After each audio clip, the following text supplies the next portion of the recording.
Oke, YouTube sudah on. Silahkan Bu Irma. Oke, Semoga ya, terima sukses. kasih Bu Betty. Assalamualaikum warahmatullahi wabarakatuh. Salam sejahtera, selamat sore, salam sehat bagi kita semua. Puji syukur kita panjatkan kepada Tuhan Yang Maha Esa atas rahmat-Nya kita bisa mengikuti webinar penyusunan e-modul pada hari ini. Sebagai seorang pendidik di zaman now, hendaknya kita mengikuti zaman yang lagi ngetren saat ini, yaitu PJJ, BDR, home learning, dan semua istilah lainnya. Kita dipaksa keadaan untuk terus berkarya, bersinergi demi anak nusa dan bangsa. Sebelum kita mendengarkan pemaparan oleh narasumber kita hari ini, terlebih dahulu kita mendengarkan kata sambutan dari Ketua IGI DKI Jakarta, Ibu Tia Rizky Ferlina, yang diwakili oleh Sekjen IGI DKI Jakarta, yaitu Pak Lahmudin. Untuk Pak Lahmudin kami persilahkan. Assalamualaikum warahmatullahi wabarakatuh. Bismillahirrahmanirrahim. Alhamdulillahirabbil alamin. Wa bihi nasta'in ala umuri dunya waddin. Assalatu wassalamu ala asrofil anbiya wal mursalin sayyidina Muhammadin wa alihi washabihi ajmain. Yang sama-sama kita hormati narasumber tentang e-modul serta moderator dan seluruh panitia dan seluruh peserta e-modul yang saya banggakan. Ya, puji syukur kita panjatkan kepada Allah Subhanahu wa taala, kita dapat berkumpul dalam rangka meningkatkan kompetensi guru-guru di DKI, khususnya Jakarta Timur dan Jakarta Utara dan sekitarnya. Mudah-mudahan guru yang ada di DKI ini terus berinovasi, meningkatkan kompetensi dan siap menghadapi era digital di masa yang akan datang, di masa akan sekarang, dan terus berkiprah di dalam sebagai guru yang berinovatif. Kita sebagai guru harus mempunyai peran yang penting dalam era digital ini, khususnya anggota IGI, dan kalau belum menjadi anggota IGI, silakanlah bergabung di anggota IGI, karena IGI adalah satu wadah, di mana wadah tersebut khususnya bagi guru yang ingin berinovatif, bergabunglah di IGI, karena IGI terus meningkatkan kompetensi dan fokus terhadap peningkatan kompetensi guru. Mudah-mudahan yang belum tergerak untuk meningkatkan kompetensi ini teruslah menjadikan IGI ini sebagai wadah dalam hal berkumpul bersama untuk meningkatkan kompetensi. Dan khususnya yang ada di sini, ibu-ibu dan bapak-bapak yang bergabung di webinar e-modul adalah orang-orang pilihan yang dipanggil oleh Allah Subhanahu wa taala untuk terus menyumbangkan kreasi-kreasinya nanti dan terus menjadikan sumbangsih pendidikan di DKI Jakarta dan akan meluas nanti seluruh Indonesia. Mudah-mudahan teruslah berkarya, karena guru berkreasi dan berinovasi tidak ada hentinya. Mudah-mudahan guru-guru yang ada di sini juga pantang mengajar bila tidak belajar. Ini teruslah kita belajar menggali kompetensi, dan saya sebagai mewakili Ketua IGI wilayah DKI Jakarta memberikan satu apresiasi kepada teman-teman sekalian yang tergabung di webinar ini dan terus mendukung agar semua yang kita lakukan pada hari ini juga memberikan kebermanfaatan bagi seluruh anggota IGI dan semua pendidik yang ada di DKI. Mungkin itu aja dari saya. Salam hormat kepada teman-teman sekalian. Salam bangga terhadap guru-guru yang hadir di sini. Guru inovatif teruslah berkembang dan teruslah menjadi terdepan dalam kompetensi. Mudah-mudahan itu yang bisa saya berikan. Mudah-mudahan IGI DKI dan khususnya Jakarta Timur dan Jakarta Utara menjadi terdepan dalam hal menginovasi dalam e-modul. Saya terasa terima kasih sekali sama Ibu narasumber yang telah meluangkan waktunya berbagi dalam hal modul ini mudah-mudahan hanya Allah lah nanti yang akan memberikan satu pahala yang berlipat dan pahala yang terus menjadikan keberkahan bagi kita semua. Saya kira cukup. Akhirul kalam. Assalamualaikum warahmatullahi wabarakatuh. Waalaikumsalam warahmatullahi wabarakatuh. Terima kasih Pak Alamudin atas motivasinya. Semoga kita semua di sini tetap terus berkarya, terus berinovasi untuk memajukan nusa dan bangsa. Ya, tak kenal maka tak sayang katanya. Sebelumnya perkenalkan, nama saya Irmawani Lumban Gaul. Saya bertugas di SMP Budi Agung Jakarta Utara. Webinar kita kali ini adalah kerjasama IGI Jakarta Utara dengan IGI Jakarta Timur yang diprakarsai oleh IGI DKI Jakarta. Untuk itu, seperti ajakan Pak Alamudin, kami mengajak Bapak Ibu yang belum masuk IGI, silakan mendaftar, diklik IGI gitu, langsung daftar saja.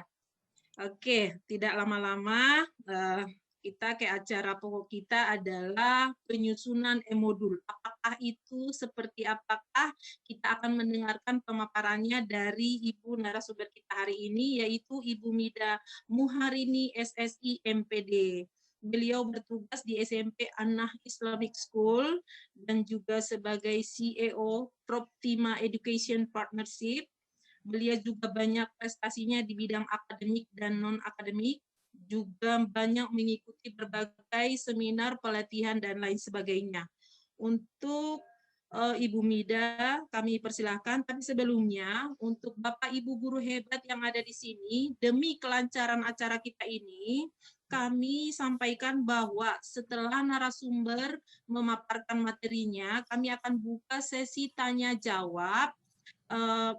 Bagi peserta, silahkan yang ingin bertanya raise hand dulu, kemudian kami akan memanggilkan nama Bapak Ibu satu persatu.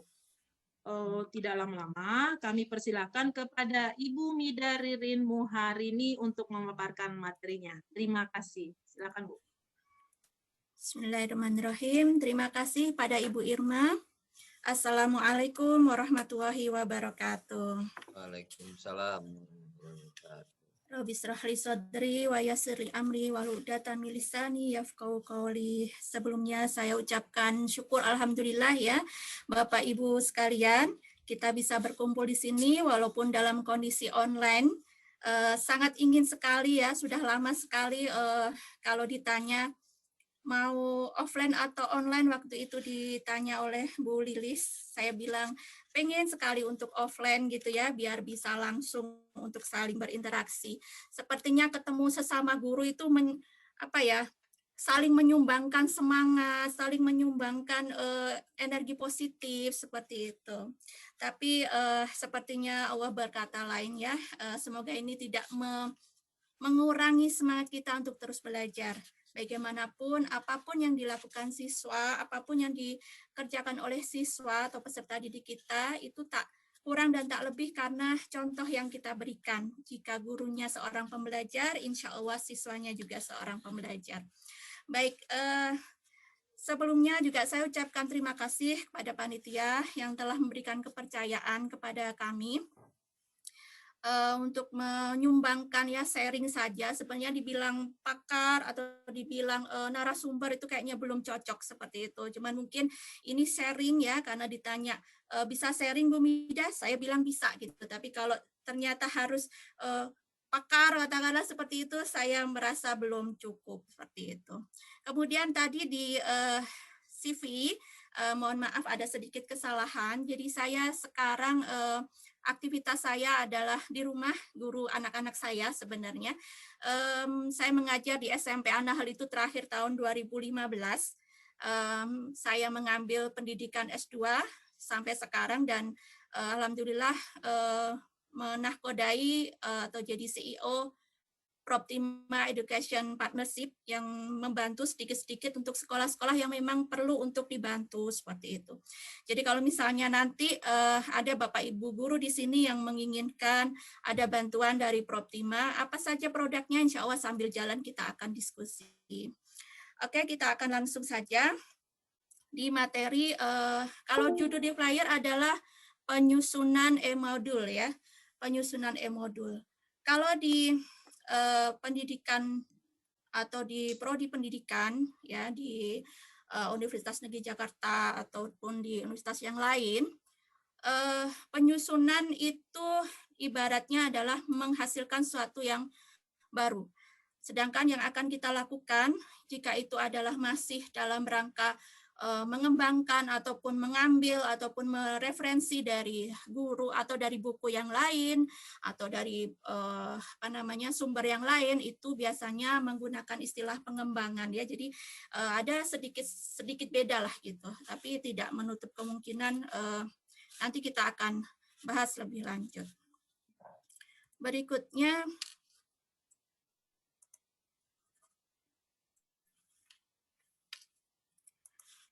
ya, Bapak Ibu sekalian, seperti yang disampaikan oleh Bapak Alamudin tadi ya, bahwa ternyata mau nggak mau kita di era yang sekarang nih ya, mungkin sudah sekitar hampir 9 bulanan ya kita di rumah ya, kita SFH walaupun guru-gurunya tetap di sekolah gitu ya, siswanya di rumah.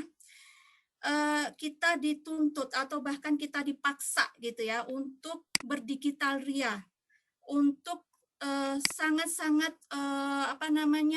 ramah, sangat-sangat mengenal sekali apa yang namanya digital. Minimal adalah gadget kita, minimal adalah laptop kita, seperti itu. Padahal jika kita mau membuka beberapa referensi atau beberapa berita bahwa tantangan era digital itu sudah dimulai lama. Ya, pada saat revolusi industri 4.0 mulai dilancarkan gitu ya dari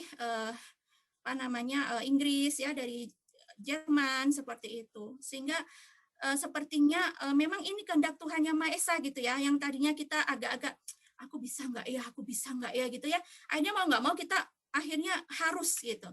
Kalau nggak gitu ya yang ada banyak ya sebenarnya ini tantangan semuanya, tantangan terutama sekolah-sekolah yang di ujung ya, di daerah perbatasan ataupun daerah terpencil, terpelosok. Ini untuk digital ini jangankan kok digital gitu ya, yang masih modul biasa aja ini masih menjadi tantangan buat beberapa guru. Nah, tantangan guru era digital ini diantaranya adalah gap generation ya. Mungkin ini dirasakan ya, terutama saya sebagai seorang ibu atau siapapun ya, Bapak Ibu semua sebagai orang tua.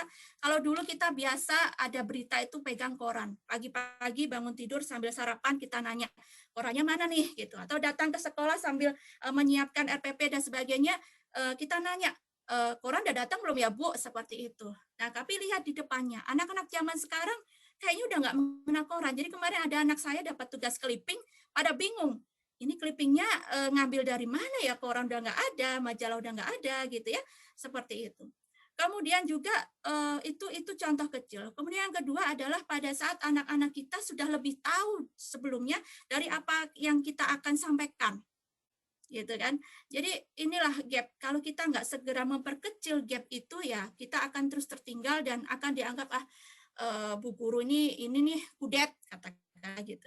Termasuk gap generation ini, kalau dulu saya pernah tuh ya nyanyi yang salah satu lagunya Mama, how are you today gitu ya.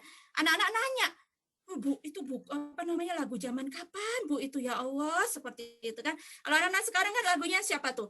Katy Perry lah atau siapa lagi tuh ya. Jadi sampai Ibu kenal ini nggak? Enggak. Aduh Bu, udah banget sih Ibu ya. Seperti itu. Kemudian berikutnya adalah digital literasi. Digital literasi knowledge. Jadi kita dituntut untuk bisa ini ya Bapak Ibu. Walaupun mungkin selama ini mungkin Bapak Kepala Sekolah sedikit meringankan langkah kita, bahkan ada yang protes malahan ya, ini kerjaan sekolah administrasi aja yang diurus, katakanlah seperti itu ya. Ternyata kita sekarang sangat-sangat dituntut untuk tahu bagaimana digital literasi itu sangat-sangat mempengaruhi kehidupan kita. Yang ke depan 10-20 tahun yang akan datang ini menjadi knowledge yang harus dimiliki oleh anak didik kita. 10-20 tahun yang akan datang, anak-anak didik kita mungkin tidak lagi menjadi para pekerja-pekerja yang datang ke kantor lagi. ya sekarang aja udah enggak gitu ya, apalagi nanti gitu. Tak kala seperti itu. Nah, berikutnya adalah kita nih ya, kita mulai di perskecil ya, dikerdilkan intelektual transformatif kita. Para orang tua, ya mungkin banyak yang mengalami di sini, para orang tua itu lebih banyak menuntutnya, ini anak saya kok matematikanya kurang ya Pak ya, ini kok bahasa Indonesianya kok cuma segini ya Pak, bahasa Inggris aduh nggak bisa cas-cisus seperti itu ya. Padahal sebenarnya tugas kita ini bukan sekedar transfer materi, tapi ada banyak yang lain, ada value, ya kan? Ada bagaimana harusnya ya tugas utama kita adalah mengajarkan bagaimana belajar, bukan bagaimana mentransfer doang materi, itu mah tugasnya komputer, tugasnya Mbah Google gitu ya. Tapi ini yang sedang terjadi sekarang. Orang tua itu mengerdilkan kita terhadap tugas kita, yaitu intelektual transformatif. Nah, yang paling penting di sini, revolusi industri 4.0. Bapak Ibu, ini sudah terjadi sekarang. Ya. Ke depan, nggak usah jauh-jauh Pak, sekarang itu berapa banyak orang yang di PHK karena banyak industri itu yang sekarang menggunakan robot. Nggak usah jauh-jauh lagi, tol katakanlah. Dulu kan ada ya iklannya si Elma Teana, kalau nggak salah ya, zaman saya muda gitu ya, kok senyumnya mana gitu ya dulu ya di tol itu. Nah sekarang udah nggak ada ya, si penjaga-penjaga tol sudah nggak ada. Ya ini sudah dimulai lama sebenarnya dan kita para guru ini agak tergagap dengan kondisi itu sekarang. Oke, nah inilah kita. Dulu ya tumpukan buku itu menjadi suatu hal yang membuat kita pede, ya nggak sih Bapak Ibu ya. Kalau kita sudah kesannya tuh datang ke kelas, masuk ke kelas, buku kita itu dengan jibunan gitu ya, kita bawa gini, pada saat anak bertanya itu langsung ngambil buku, oh ya nak, ya buka halaman sekian ini sekian seperti itu. Tapi kondisi yang ada sekarang adalah semua buku itu hanya bisa berada ataupun sekarang sudah pada kondisi terdigitalisasi. Kita tinggal bawa HP kita nih ya, kita tinggal bawa gadget kita kemanapun kita berada, naik angkot, naik kereta, bahkan jalan kaki. Banyak sekarang orang-orang jalan kaki sambil memegang HP ya, bukan hanya sekedar mau chatting sama teman, tapi mereka ternyata baca koran dan sebagainya. Nah itulah ya. Oke, nah Bapak Ibu sekalian, ini yang akan kita pelajari bersama. Sebelum kita akan belajar tentang e-modul, alangkah lebih baiknya kita paham dulu. E-modul itu kan dari bahasa E dan modul ya. E itu adalah elektronik, B itu modul, M-nya modul ya, modul biasa. Mungkin udah banyak yang familiar dengan bahasa modul atau istilah modul seperti itu. Nah, apa sih modul gitu? Dari berbagai narasumber, dari berbagai pakar menyatakan bahwa modul itu banyak ya. Ada dari kalau dulu zaman kita kuliah ya, sangat kental dengan referensi para pakar ya. Ada Smaldino, ada Prof. Tepu ya, dosen atau guru besar almarhum di UNJ dan lain sebagainya. Bahwa pada dasarnya modul adalah bahan belajar yang dirancang secara sistematis, terarah, dan terukur untuk mencapai tujuan pembelajaran berdasarkan kurikulum untuk pembelajaran konvensional dan mandiri. Ya, jadi ini dirancang. Ya, siapa yang merancang? Kita. Kita yang akan melaksanakan pembelajaran. Kita yang akan mengajak ataupun membawa anak didik kita ini di pembelajaran tersebut. Ya, dirancang secara apa? Sistematis, terarah, dan terukur. Ya, secara step by step, dari mulai ringan, mungkin konsep dulu, kemudian ada karakteristik, tujuan, dan sebagainya, sampai pada akhir. Terarah, terukur. Kenapa? Karena di situ harusnya ada latihan yang menunjukkan bahwa modul ini sudah terserap atau belum oleh anak didik kita. Ya, untuk mencapai tujuan pembelajaran berdasarkan kurikulum. Kita sangat enak ya, di negara kita, Kemendiknas atau Kemendikbud sudah memberikan kurikulum gitu ya, sehingga kita tinggal mengambil mana yang akan kita butuhkan, kita tinggal mengembangkannya untuk menjadi sumber belajar buat peserta didik kita. Untuk pembelajaran konvensional dan mandiri ya, jadi pembelajaran kita atau modul kita itu bisa dilakukan atau bisa dipakai secara konvensional, jadi dalam kelas secara offline, secara tatap muka, ataupun secara mandiri, ya memang akan ada bedanya. Bagaimana modul yang konvensional dan modul yang untuk mandiri, ya seperti itu. Dan kita perlu pahami bahwa modul ini adalah bagian daripada sumber belajar. Sumber belajar itu menurut pakarnya juga ada 6 ya, ada pesan. Ya, pesan itu masuk di dalamnya adalah materi atau konten yang akan kita berikan. Ya, ada manusia, kita sebagai seorang guru, ada teknik, bahan, alat, dan lingkungan. Nah, modul ini masuk ke dalam bahan, yaitu sesuatu yang akan kita gunakan untuk kita ajarkan kepada peserta didik kita. Nah, Bapak Ibu, fungsi modul. Sebenarnya buat apa sih modul gitu ya? Modul ini yang tadi kita bilang bahwa dia bagian dari sumber belajar yang masuk di dalam bahan, ya. Di situ ada fungsinya untuk kebutuhan belajar mandiri. Ya. Kemudian ada kesiapan penyaji dan peserta. Kemudian KBM lebih terarah di sistematis, kemudian tuntutan tipe belajar. Kebutuhan belajar mandiri. Jadi pada saat sekarang nih Bapak Ibu mungkin sudah merasakan buat siswa didiknya yang melakukan SFH ya, pada saat mereka hanya sekedar mendengarkan atau mendapatkan tugas dari kelas atau dari Bapak Ibu lewat WA mungkin atau lewat Zoom seperti itu. Kemudian ada walaupun sudah ada video pembelajarannya, mungkin juga sudah ada PPT yang diberikan pada saat Zoom seperti itu, sepertinya anak didik kita itu tetap butuh adanya semacam panduan. Ya, semacam panduan. Kalau bagi Bapak Ibu yang suka memasak gitu ya, tetap butuh resep. Walaupun udah pakar banget itu tetap butuh resep. Ada kalanya kita lupa. Atau ada kalanya kita perlu mengembangkan, tadinya ini rasanya asin, oh saya mau bikin yang manis gitu ya, tetap pakai dasar dari resep yang tadi ya. Nah, itu kebutuhan mandiri. Kemudian kesiapan penyaji dan peserta. Ini sama kayak RPP aja Bapak Ibu ya. Jadi pada saat kita siap dengan adanya modul, minimal kita bisa ngebuka kira-kira nanti akan kita ajarkan apa sih, oh materinya ini. Seperti itu.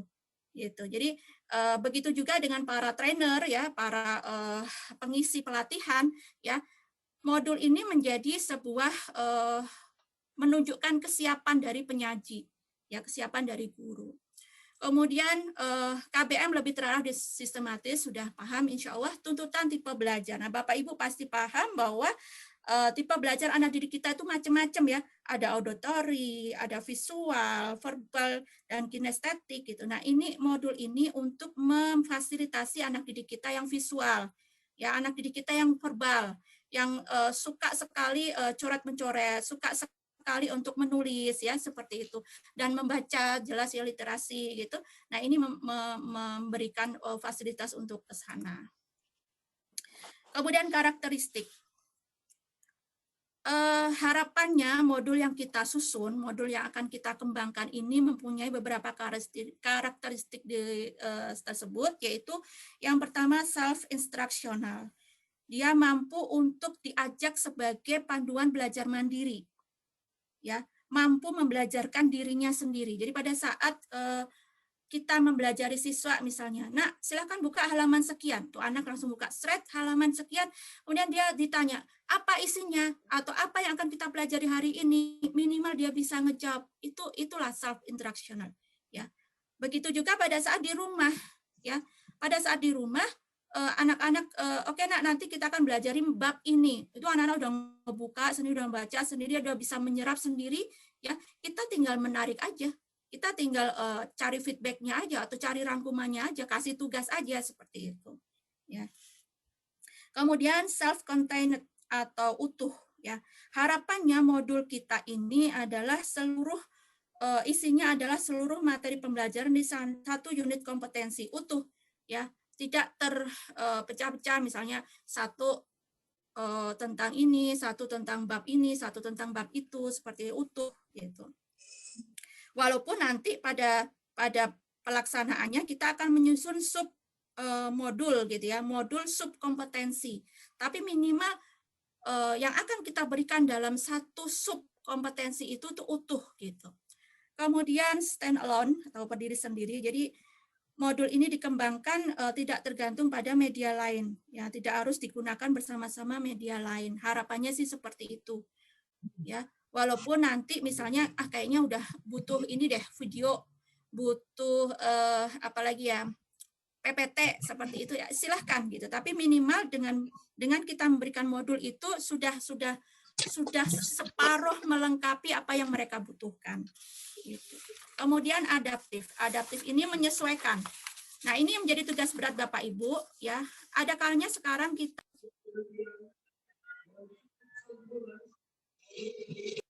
Bu Mirda, suaranya di unmute, Bu Mirda. Bu Mida, di unmute Bu Mida. Bu Mida minta tolong mic-nya di mute dulu. Oh, dari tadi ya, Bu? Enggak, barusan. Oh, astagfirullah. Oke. Kaget saya. Kepencet ya tadi ya. Oke. Ya, kita nyampe sini ya.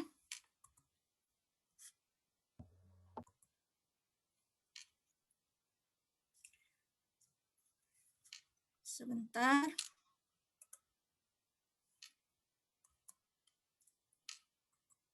Ya, kita nyampe sini tadi kita sampai ke karakteristik modul yang adaptif.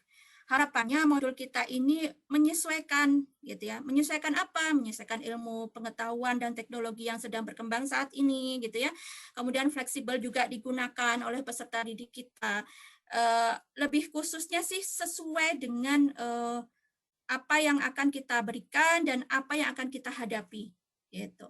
Kemudian yang kelima, user friendly ya, akrab dengan pemakainya. Nah, inilah diferensiasi yang harusnya kita miliki masing-masing. Kenapa kita punya kewajiban untuk menyusun modul sendiri? Di sini letaknya bahwa setiap peserta didik kita memiliki apa ya bahasanya teh apa ya, kearifan lokal ya bahasanya mungkin ya, kearifan lokal masing-masing di setiap daerah itu mungkin mengambil modul dari daerah lain belum tentu itu sama atau pas atau cocok ya seperti itu, sehingga harapannya kita bisa menyusun sesuai dengan karakteristik daerah kita masing-masing, karakteristik peserta didik kita masing-masing. Bahkan setiap tahun, setiap tahun ajaran baru itu bisa jadi karakteristik peserta didiknya itu berbeda gitu. Oke, nah tujuan modul tadi sudah sedikit saya singgung ya. Pertama, modul itu bisa mempermudah penguasaan kompetensi ya. Mereka buat beberapa siswa ya, mungkin pengalaman saya pribadi, saya lebih suka membaca dulu ya materi yang akan diajarkan Bapak Ibu guru besok pagi gitu ya. Saya baca dulu besok ini materi yang minimal, kalau pada saat Bapak Ibu guru itu menyampaikan itu sudah ada. Karena mungkin Bapak Ibu guru sudah pernah mempelajari tentang psikologi pendidikan ya. Otak kita ini sebenarnya kayak spons gitu kan. Pada saat sudah ada pernah melintas sebuah memori, maka dengan mudah itu akan apa yang akan disampaikan Bapak Ibu guru itu nancep gitu, semakin menancap gitu. Awalnya mungkin di permukaan, itu akan semakin dalam. Nah, inilah fungsinya modul. Pada saat anak-anak itu mulai membaca dulu bukunya, ya, mempelajari dulu, maka pada saat kita menerangkan atau pada saat kita culik sedikit atau kita ulik sedikit, itu mereka sudah twing gitu kan, seperti itu. Kemudian evaluasi mandiri. Ya, ini juga beberapa siswa yang punya rasa ingin tahu yang tinggi, punya gairah belajar yang luar biasa, mereka ini akan menguji dirinya sendiri. Nah, harapannya modul itu memfasilitasi ke arah sana. Kemudian untuk guru dan trainer ini menjadi acuan dalam menyajikan, ya. Jadi kita sepanjang jalan, kita bersibuk-sibuk ria di awal tahun ajaran atau di awal semester, untuk apa? Untuk meringankan beban kita di sepanjang jalan. Ya, kita udah punya acuan, udah punya RPP, gitu kan, udah punya program semester, udah punya modul bikinan kita sendiri, gitu ya. Insya Allah itu lebih meringankan. Kita tinggal mencari misalnya media ataupun mencari tambahan-tambahan yang lain yang sifatnya adalah sebagai pembantu saja. Kemudian buat masyarakat umum, modul ini untuk kelangsungan dan penyebaran pengetahuan. Ya, jangan pernah berpikir bahwa sudahlah, kan sudah banyak pakarnya yang bikin buku, yang bikin modul, ya itu aja lah. Sampai kapan gitu. Nah, ini juga bagi saya pribadi gitu, insya Allah buat para muslim, buku atau modul ini menjadi amal jariah ya, yang akan mengalir terus pahalanya sampai kita bahkan mati sekalipun, ya. Tapi jelek Bu, nggak masalah, toh tetap akan ada yang make, gitu. Nah, harapannya buku ini akan terus mengembang. Makanya bahasa saya di judul tadi adalah pengembangan modul. Kenapa? Harapannya tidak sampai di sini saja. Udah sampai nih, alhamdulillah sudah jadi nih modul saya. Nah, harapannya tahun depan ada revisi lagi, ada yang perlu diperbaiki lagi, ya, seperti itu. Kemudian mengatasi keterbatasan waktu, ruang, dan daya indera. Saya ingat sekali dulu membayangkan Jakarta, kan saya anak daerah ya, saya dari Tuban, Jawa Timur, termasuk jalur Pantura, membayangkan Monas itu kayak apa ya, ada emas di atas sana gitu kan. Nah, itu begitu ada fotonya kita bawa itu ke media ya, ke modul kita gitu, itu memberikan sebuah informasi yang luar biasa untuk anak kita ya, mengatasi keterbatasan waktu, ruang, dan daya indera. Nah, Bapak Ibu, macam-macam atau jenis modul yang bisa kita kita pakai dalam pembelajaran kita ya, berdasarkan cara pengembangannya ada 3 ya, adaptasi, kompilasi, dan menulis sendiri. Adaptasi adalah yang biasa kita pakai selama ini mungkin ya, itu saya ya. Mengambil dari buku-buku yang sudah ada, yang banyak dijual bebas, atau mungkin buat para guru SD, BSE ya, itu sudah disiapkan luar biasa ya, pemerintah kita baik sekali menyiapkan bukunya juga ya, itu yang kita pakai. Kalau dulu mungkin ada yang kurang Bu, ini kurang, ini bukunya perlu pengayaan. Nah, ini akhirnya kan kita mencari lagi di luar, kita mencari hunting lagi, browsing lagi gitu. Nah, itu mengambil buku yang udah jadi, itu adaptasi.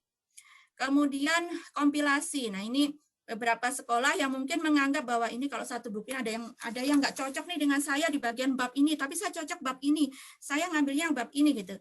Nah, akhirnya yang kita lakukan adalah mengkompilasi, mengambil mana yang kita butuhkan, yang sesuai dengan pembelajaran kita, semakin dalam. Ada yang beberapa bab itu cuman permukaannya aja gitu ya, nggak sampai mendalam pembahasannya, pengayaannya kurang kayak gitu. Akhirnya kita ngambil dari penerbit yang lain gitu ya, dari referensi yang lain. Nah, kita menciptakan modul kompilasi. Nah, yang paling keren ya menulis sendiri ya Bapak Ibu. Semoga kita termasuk orang-orang yang luar biasa di sini. Menulis sendiri. Ya, modul yang sesuai dengan apa yang kita amati, terutama untuk Bapak Ibu walaupun yang mungkin baru ya, baru 5 tahun, baru 10 tahun gitu ya, pasti sudah banyak sekali pengalamannya. Dan jangan ragu buat yang baru masuk mengajar, katakanlah tahun pertama gitu ya. Toh pun kita yang para sarjana pasti udah pernah dong bikin tesis ya, minimal itu ya, kenapa tidak kita bikin juga untuk pembelajaran kita, untuk peserta didik kita. Nah, kemudian berdasarkan peruntukannya ada modul satuan pelajaran ya. Ada satuan pelajaran itu misalnya per bab gitu ya, per subbab seperti itu. Kemudian mata pelajaran atau mata kuliah, kemudian mata pelatihan, ada modul praktikum ya, masing-masing punya ciri khas masing-masing gitu.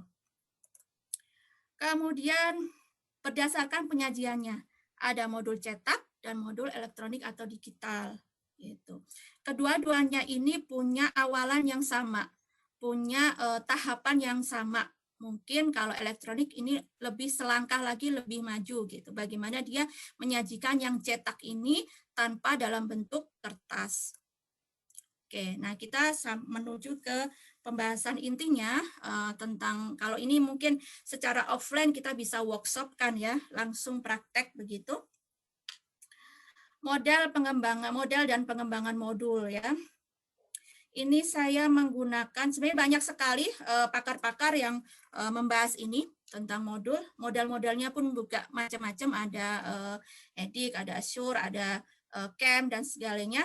Nah, saya lebih nyaman memakai salah satu pengembangannya profesor di UNJ, Profesor Atwi, memakai desain instruksional modern. Dimulai dari merumuskan tujuan pelatihan atau pembelajaran, ya, goalnya apa yang akan kita capai, ya. Sebenarnya kalau yang ini, kenapa kita harus memulai dari goal? Ini menjadi kalau dalam kehidupan kita, misalnya kita mau ke pasar, ya, maka kita akan tahu kita lewat mana dulu, lewat jalan belok kanan apa belok kiri. Kira-kira kalau pakai Google Map itu berapa menit lebih lama, berapa menit lebih cepat, seperti itu. Kita mulai dari goalnya dulu. Bahkan dalam hidup kita pun, kalau kita mau melakukan sebuah amalan, yakin kita akan mulai dari goalnya dulu. Kalau saya mau menikah tahun sekian atau umur sekian, maka yang harus saya lakukan adalah A, B, C, D, E, Z, seperti itu. Ya, kita mulai dari tujuan dulu, tujuan pembelajaran. Oke, berikutnya ada 2 panah di sini.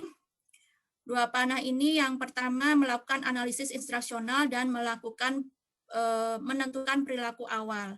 Yang pertama melakukan instruksi, ini dua-duanya bisa dilakukan secara bersamaan, ya, melakukan analisis instruksional. Ya, biasanya kita dari kurikulum yang sudah kita miliki, kemudian kita pecah lagi nih. Misal nih ya, saya dulu di Anahe terakhir itu mengajar IPA. Misalnya saya mau mempelajari tentang sistem gerak.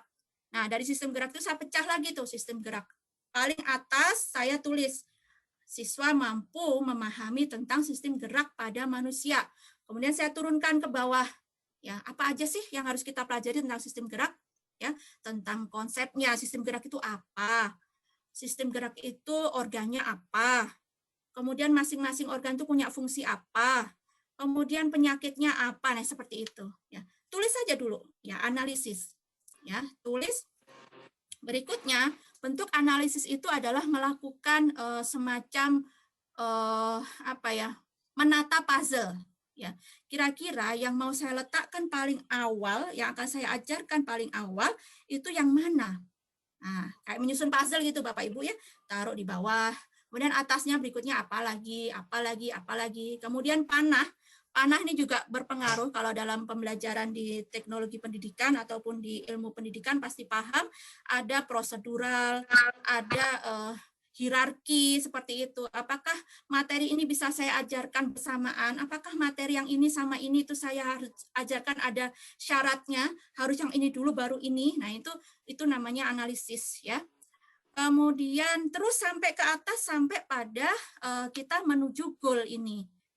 Itu. Dan menentukan perilaku awal. Ya, ini penting, saya yakin Bapak Ibu sudah melakukan semua.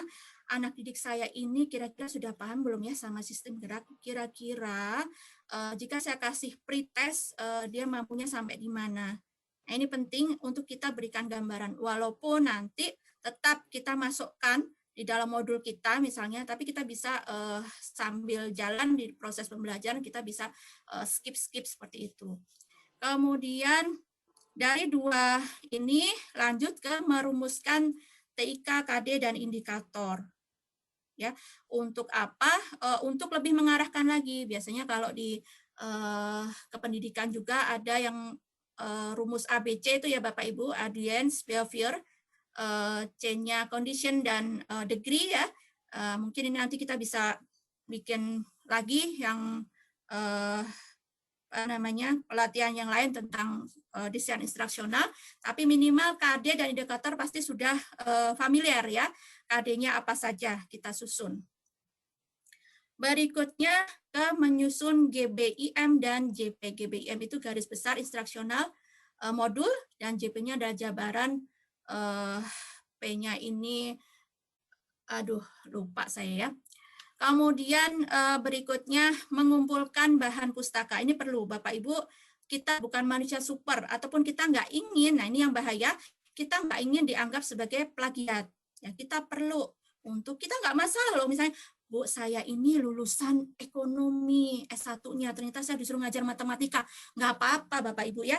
Yang penting pada saat penyusunan modul, kita boleh ngintip-ngintip ke browsing ke internet, tapi jangan lupa kalau kita mengambil gitu ya, kita perlu menyelipkan ataupun menyampaikan bahan mustakanya, selipkan sumbernya.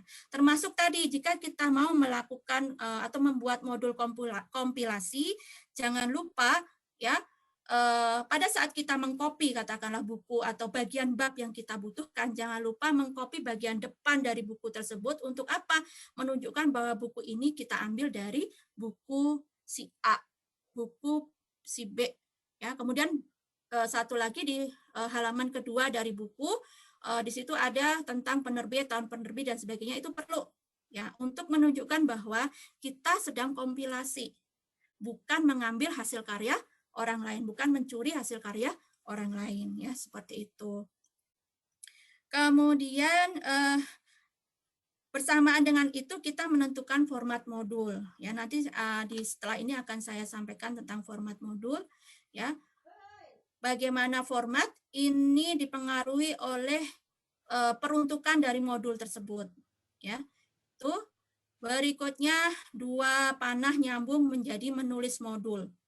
Jangan lupa melakukan setelah modul dapat, setelah modul jadi, jangan merasa bangga dulu. Kenapa? Karena modul kita ini masih kasar. Istilahnya gitu, masih perlu diayak, masih perlu diperhalus, mungkin kata-katanya seadanya, ya seperti itu. Maka perlu dilakukan evaluasi formatif.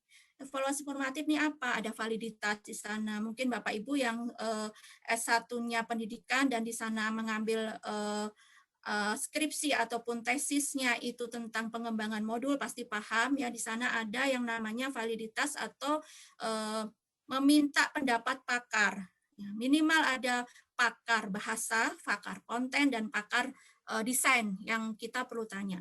Aduh Bu, ribet amat sih gitu ya. Nggak masalah ya Bapak Ibu, itu adalah ke depan ya, jauh ke depan kalau kita ingin menghasilkan modul yang di publish ya sampai keluar, nah itu perlu ke sana. Tapi kalau mungkin sekedar Bu sementara untuk anak didik saya sendiri nggak masalah. Minimal pada saat Bapak Ibu menyampaikan itu atau sudah jadi itu minimal ke teman sejawat, aku ambil bikin ini loh, tolong dong dibaca-baca, aku kasih masukan. Nah itu perlu kepada pimpinan Bapak Ibu mungkin. Dan yang terpenting ke objek yang akan kita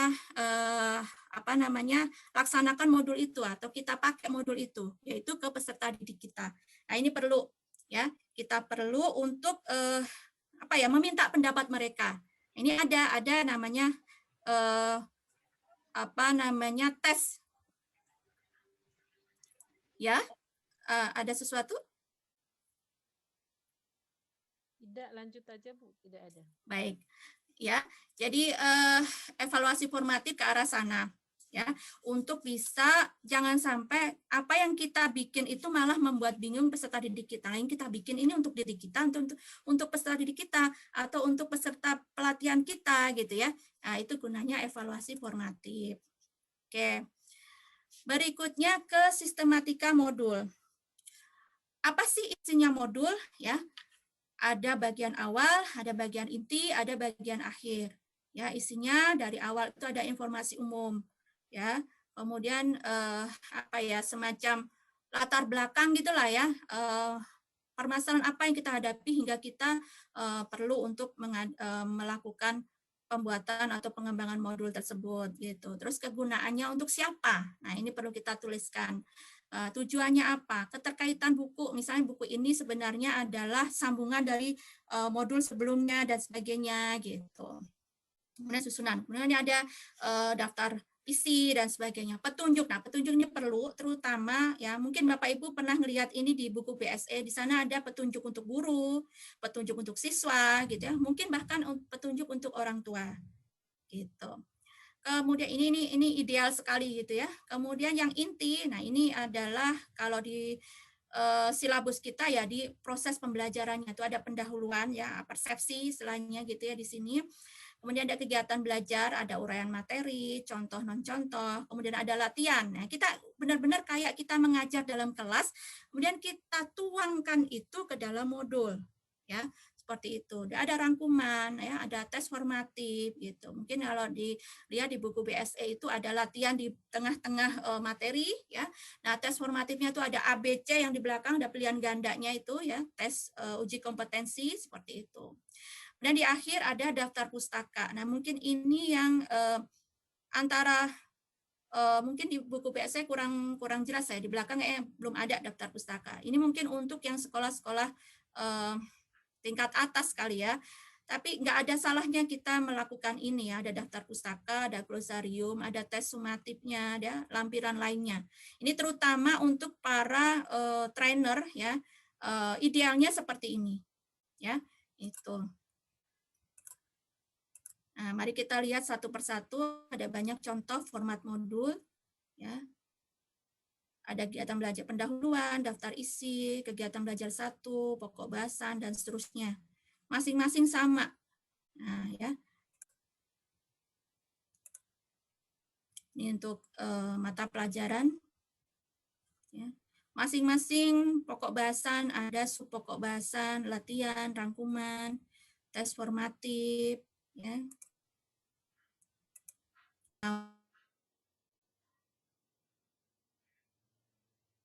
Maaf Bu Mida, speakernya Ya, di-unmute speakernya lagi. mati lagi. Di mute dulu Bu Mida, maaf. Ya. Itu mungkin ini ya, mute all ya. Oke, lanjut ya. Jadi di setiap modul bisa kita bikin dalam bentuk satu modul untuk 1 semester ataupun 1 modul untuk 1 tahun, ya. Tergantung, terserah mau baiknya bagaimana. Gitu. Di modul pelatihan juga demikian, karena di modul pelatihan itu bahkan malah sebagian besar memakai banyak modul ya, berdasarkan pokok bahasan yang kita akan sampaikan. Misalnya dalam pelatihan, di situ ada pelatihan Be Smart Teacher. Nah, Be Smart Teacher itu kan judul besarnya. Nah, di situ isinya apa aja? Oh, mungkin tentang pembuatan modul, pembuatan media, kemudian tentang desain instruksional, tentang segala macam. Itu masing-masing bisa satu modul sendiri gitu. Jadi modul itu bisa dipecah-pecah untuk mendapatkan satu goal khusus, yaitu judul dari pelatihan ataupun pembelajaran kita. Nah, di praktikum lain lagi ya, ada langkah-langkahnya lebih ke kinestetik gitu ya, langkah-langkah mengerjakan sesuatu. Kemudian ada indikator keberhasilannya, ya, rangkuman dan sebagainya. Nah, beberapa tips tata aturan penulisan modul bahasa. Ingat Bapak Ibu, bahasa yang kita gunakan untuk menulis skripsi, bahasa yang kita gunakan untuk tesis, tentu akan berbeda dengan bahasa yang akan kita sampaikan atau kita tuangkan di dalam modul untuk anak TK misalnya, untuk anak SD, untuk anak SMP atau anak SMA. Gitu. Ini perlu kita ini kan bersama. Makanya ada kenapa seorang guru itu perlu ya memahami psikologi pendidikan.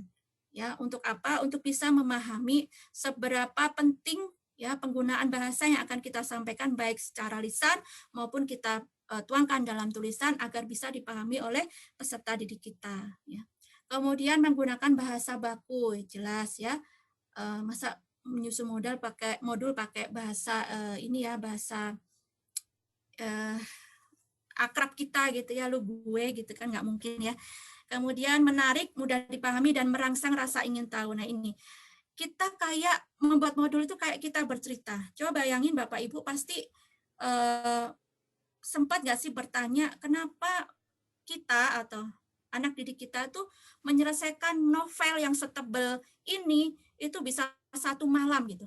Beda dengan buku yang akan kita berikan kepada mereka, mau setebal gini pun kalau kurang menarik ya nggak akan selesai sampai 1 bulan 1 semester gitu. Nah, ini tantangan kita bersama ya, bagaimana membuat buku itu menarik ya, mudah dipahami dan merangsang rasa ingin tahu.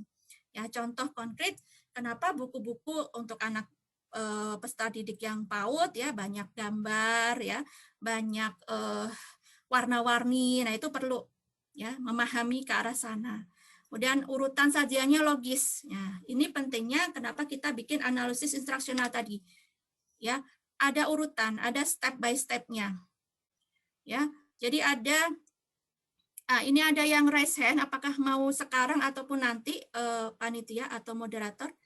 Lanjut dulu Bu, lanjut dulu Bu. Oke, baik. Ya, jadi urutannya sajiannya logis. Buat anak didik kita terutama matematika. Matematika itu dimulai dari sesuatu yang nyata.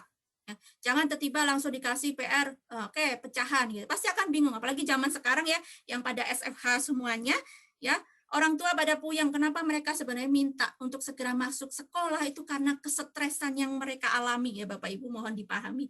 Saya sebagai orang tua itu ngerasakan sendiri gitu ya. Ya alhamdulillah kalau mungkin yang para guru-guru bisa lah mengajari anak didiknya yang masih SD, SMP gitu ya, SMA, kalau udah kuliah ya beda lagi ya. Nah ini yang perlu kita pahami bahwa urutan sajian logis itu sangat penting. Gitu. Sehingga anak didik kita itu benar-benar mampu secara mandiri mempelajari buku kita ataupun modul kita itu bisa mandiri. Gitu. Kemudian komunikatif dan dialogis. Ya, jadi kita seakan-akan kita itu tampil di dalam modul kita. Ya, kita menyampaikan seperti kita menguraikan di depan kelas di buku kita itu. Gitu. Walaupun sekali lagi bahasanya tetap baku ya, menggunakan bahasa yang baik dan benar ya, seperti itu. Oke. Nah, beberapa tips ya tata aturan yang lain yaitu tentang nah ini tadi ya pustaka, petikan atau kutipan tolong ditulis sumbernya. Ngambil gambar boleh ya, tulis sumbernya, sumber dari mana seperti itu. Ya. Kemudian penomoran jika modulnya itu satu kesatuan. Jika kita tadi bikin pelatihan, kemudian ada sekian modul, maka penomorannya jelas. Biar paham bahwa oke, saya harus mempelajari modul 1 dulu, kemudian modul 2, modul 3, dan seterusnya. Ya, tuh. Kemudian harapannya sih dilengkapi gambar ilustrasi, audio atau video untuk memperjelas uraian. Ya, walaupun ini misalnya nanti ini tidak bisa katakanlah bukunya diklik gitu, nggak bisa muncul audio atau video, minimal ada linknya yang bisa diketik oleh anak didik kita itu untuk bisa menunjukkan audio atau video yang kita maksud. Nah, ini kita akan sampai ke e-modul. Nah, sebelum ke e-modul mungkin bisa ya, saya dapat feedback dari teman-teman atau mau langsung sampai akhir ke e-modul, Bu Irma? Oke, mungkin ini kita anggap sesi pertama ya. Kita ada 1 atau 2 orang dulu yang mau bertanya. Jadi biar kita paham apakah Bapak Ibu yang ada di sini paham yang dimaksud oleh Ibu Mida. Oke, tadi ada yang raise hand, Ibu Farhana. Ibu Farhana. Ya, silahkan Ibu Farhana.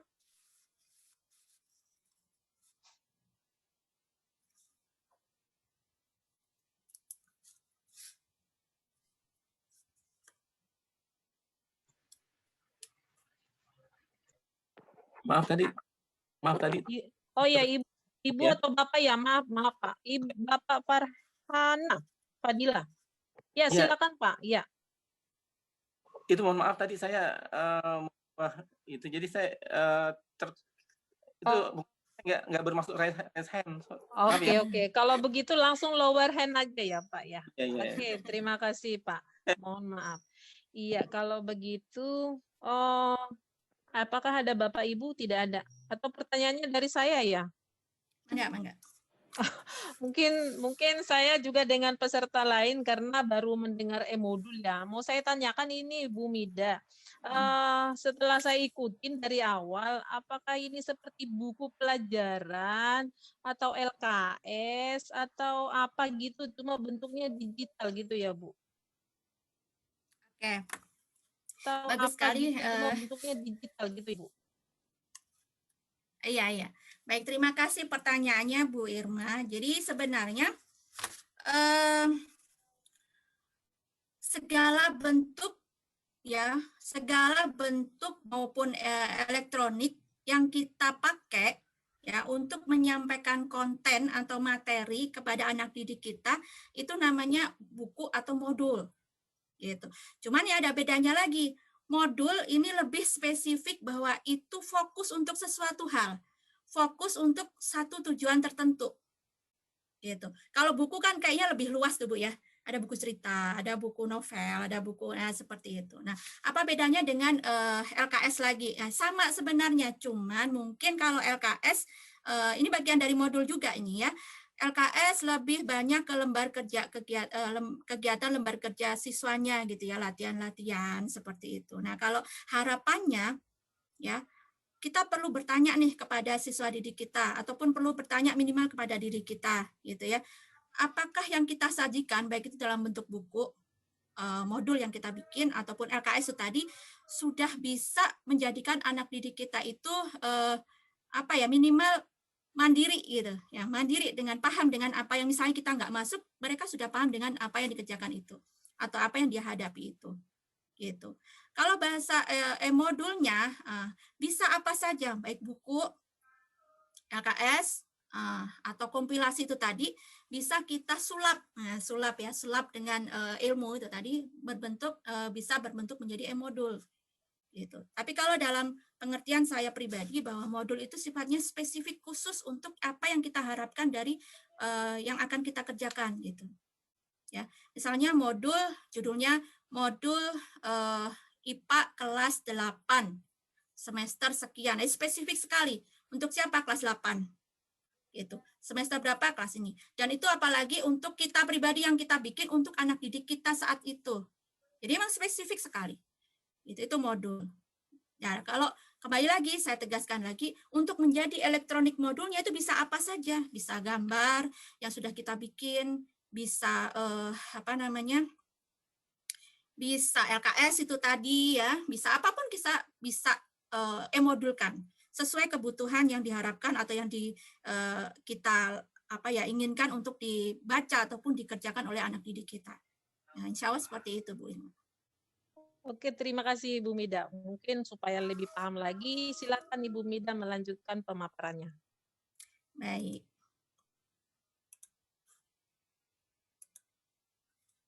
Oke, kita sampai di e-modul ya, Bapak Ibu. Sebagaimana yang barusan saya sampaikan bahwa e-modul itu adalah modul yang disajikan secara elektronik atau digital, ya. Dikemas dengan pilihan format file yang sesuai dengan alat yang digunakan. Mungkin Bapak Ibu pernah nggak sih ngebayangin bahwa buat apa sih susah-susah bikin e-modul itu tadi gitu, ya. Pada dasarnya semakin ke sini oleh revolusi industri 4.0 itu tadi, kita itu dibikin bagaimana termanjakan, ya. Hanya dengan alat yang sekecil ini, ya, kita bisa mendapatkan berita dari manapun, dari penghujung dunia sekalipun gitu. Dengan alat sekecil ini, ya, kita bisa tetap belajar mendengarkan Bapak Ibu guru yang dari sekolah. Kemarin ada PR ya, mana yang bisa saya buka? Ya. Bayangin kalau misalnya nih kita itu mau pindahan, ya, pindahan kemudian kita mau ujian. Nah, berapa buku yang harus kita bawa? Padahal jika kita bisa simpelkan itu semua ada di sini, ya. Apalagi kalau yang punya mungkin siswanya yang udah tingkat atas, katakanlah udah tersimpan semuanya di drive gitu kan, Google Drive, kemudian di email ya, seperti itu lebih mudah lagi gitu. Tinggal klik gitu ya, sudahkah kebuka semuanya. Gitu. Ya itulah manfaat e-modul, harapannya ke sana. Dan ini menjadi tantangan buat kita. Kenapa? Yang akan kita hadapi, yang akan kita didik ras orang-orang calon orang yang akan hidup di masanya nanti. Ya, yang bisa jadi mereka itu pilihan lapangan kerjanya sudah tidak seperti yang sekarang. Gitu. Nah, bagaimana kita menyiapkan ke sana? Minimal kita sebagai guru menyiapkan diri kita untuk bisa itu. Bukan berarti kita harus tahu segala hal, enggak, tapi minimal pernahlah berinteraksi seperti itu, ya. Tuh. Ini macam format atau file e-modul dari yang saya bisa ambil ya di beberapa referensi, ada PDF, EPUB, HTML dan sebagainya kayaknya nih sesuatu hal yang ini apa ya gitu kan. Mungkin untuk beberapa Bapak Ibu guru yang mungkin dari IT atau dari informatika mungkin paham ya. Saya aja mungkin yang cuma 1, 2, 3 gitulah yang bisa paham ini gitu. Tapi minimal kita tahu bahwa format-format file yang ada di browseran kita gitu ya, di Google ataupun di yang kita terima dari orang lain itu bisa dari segala macam ini. Ya. Ini hanya sebagian kecil, bisa jadi ini setiap menit, setiap detik itu akan berkembang terus ya, berkembang terus. Gitu. Masing-masing punya kelebihan dan kelemahannya. Gitu. Nah, tips pemilihan format. tips pemilihan format, tentunya kita harus mempertimbangkan ketersediaan perangkat. Ya. Buat Bapak Ibu yang minimal peserta didiknya itu sudah pegang HP semuanya, bisa ya menggunakan format atau e-modul. Ya. Tuh. Kemudian kalau buat anak TK katakanlah ya minimal orang tuanya ya punya inilah ya gadget yang bisa untuk menangkap itu gitu. Tuh. Kemudian juga punya aplikasinya, bukan hanya sekedar punya laptop atau punya HP-nya ya, tapi juga punya aplikasinya. Beberapa perangkat yang tadi ya, yang ini perlu ada ridernya ya, yang bisa ngebaca file-file ini, gitu. Jadi butuh ngedownload beberapa ridernya, ya Adobe kayak gitu-gitu ya, EPUB gitu. Ya alhamdulillah untuk Windows yang baru ini saya lihat pada saat kita save as itu kita udah bisa tuh beberapa ini langsung tanpa harus mendownload perangkatnya, mendownload readernya ya. Minimal ada PDF ya, ada HTML itu sudah mulai ada tuh di Windows ya. Tuh. Kemudian yang kedua ukuran tampilan ya, ukuran tampilan aplikasi dan e-modul. Ya, kita jangan memaksakan diri karena aduh buaya gitu ya kita, wah aku pengen pamer nih kepada peserta didik kan mereka keren-keren, saya juga mau pamer. Ternyata ada 1 2 3 anak didik kita yang gadgetnya kurang compatible ke sana gitu. Nah, ini kita perlu paham ya, kita perlu memahami kondisi yang ada. Tuh, sehingga kita perlu tetap menyediakan bentuk file yang bisa dibaca ya oleh peserta didik kita. Kemudian format yang didukung secara luas, ya format yang didukung secara luas. Sepemahaman saya yakin nih Bapak Ibu mungkin yang paling sering dipakai apa nih Bapak Ibu? PDF ya? PDF Bu. Nah ya. Yang paling kenal. Itu ya, jadi itu yang perlu kita pertimbangkan ya, format yang didukung secara luas oleh peserta didik kita. Jadi kayaknya udah nggak perlu harus download lagi gitu ya, ini sudah ada gitu. Oke, selanjutnya kita akan langsung melihat ya contoh ya Bapak Ibu sebentar, tahapan e-modul yang tadi saya jelaskan di awal.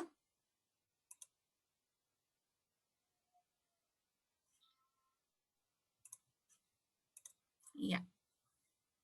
Nah, ini yang saya maksud tadi di awal, bahwa kita perlu merumuskan tujuan. Nah, ini karena saya adalah berkedaknya di lembaga konsultan ya, lembaga konsultan pendidikan, jadi banyak melakukan pelatihan-pelatihan. Saya pakai modul untuk pelatihan ya. Nanti Bapak Ibu bisa ganti sendiri ya, merumuskan tujuan pelatihan. Biasanya Bapak Ibu kalau pelatihan itu saya awalnya melakukan need assessment ya.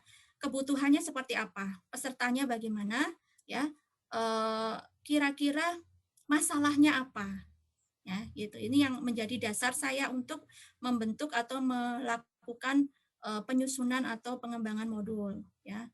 Tantangan era digital, ya, adanya SFH, membutuhkan media pembelajaran atau sumber belajar ya untuk mentransfer pesan atau konten pembelajaran dari para guru. Goalnya apa? Peserta mampu membuat video pembelajaran berbasis smartphone. Nah, ini analisis instruksional. Ini yang saya maksud panah-panah tadi. Ini pelatihan saya ya dari Proptima. Salah satunya adalah Class of videografis, smartphone videografi. Jadi kalau di pembelajaran itu berarti menciptakan atau membuat video pembelajaran ya. Dimulai dari konsep. Ini perlu tetap harus ada konsep ya, paling dasar konsep. Ya, mengerti pengertiannya, contoh non contohnya, karakteristiknya seperti apa, yang dimaksud video pembelajaran yang seperti apa, ya apakah sama dengan video-video yang ada gitu. Itu perlu disampaikan. Panahnya ke atas, artinya berikutnya setelah paham konsep adalah melakukan perancangan, ya apa aja di sana, ya kemudian naik lagi ke atas, ya, tahap produksi. Nah, dari masing-masing ini goalnya adalah ini, hasilnya video pembelajaran. Ini yang saya tadi maksud adalah goal. Kita taruh dulu goalnya paling atas. Baru kita turun, kita susun puzzle-nya, mana yang lebih dulu, mana yang harus dilakukan belakangan, ya, seperti itu. Kemudian mana syaratnya, gitu. Kalau misalnya tiba-tiba ke produksi dulu lah, ngerancangnya aja belum, gitu. Kira-kira jadinya sempurna atau enggak, gitu. Gitu ya. Berikutnya kompetensi dasar indikator. Ini tadi udah dari puzzle yang tadi, dari analisis tadi kita muncul nih kompetensinya, indikatornya ini, ya. Berikutnya garis besar instruksional modul, ini namanya GBIM tadi ya.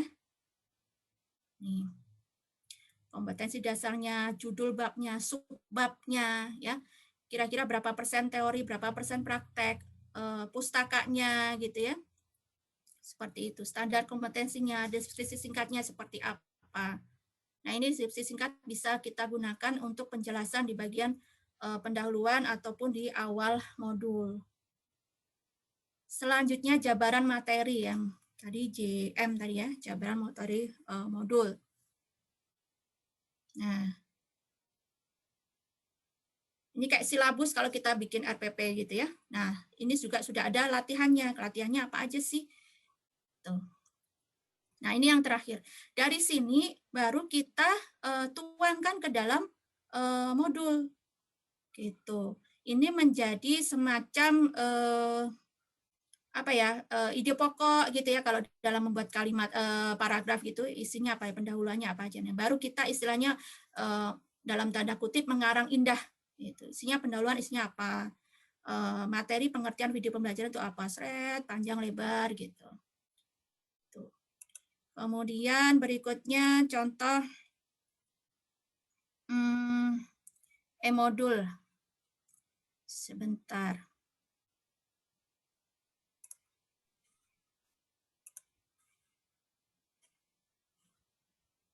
Nah, ya, Bapak Ibu, ini contoh e-modul yang sifatnya offline. Ini saja udah cukup. Ini bisa kita linknya ataupun nama filenya udah bisa kita kirim ke anak didik kita. Ya, tuh. Ini karena pelatihan, jadi ada sekian modul yang kami bikin. Modul 1, ya, pendahuluan. Bahkan silabusnya kalau di PSE itu ada peta konsepnya mungkin ya, tuh ada pendahuluannya, ya. Nah, ini yang saya maksud tadi, ada jika kita mau masukkan video dan sebagainya memang agak susah untuk PDF karena dia sifatnya mati. Kenapa sih Bu kok tidak memakai Word aja lebih mudah gitu? Karena Word itu bisa diotak-atik, jadi tidak permanen gitu, ya. Harapannya pada saat kita share ini ke anak didik kita, ini sudah paten gitu. Mereka tidak bisa mengubah-ubah lagi. Nah, share link ini isinya adalah video yang bisa kita cari di internet. Gitu. Ya, ini contoh modulnya. Kemudian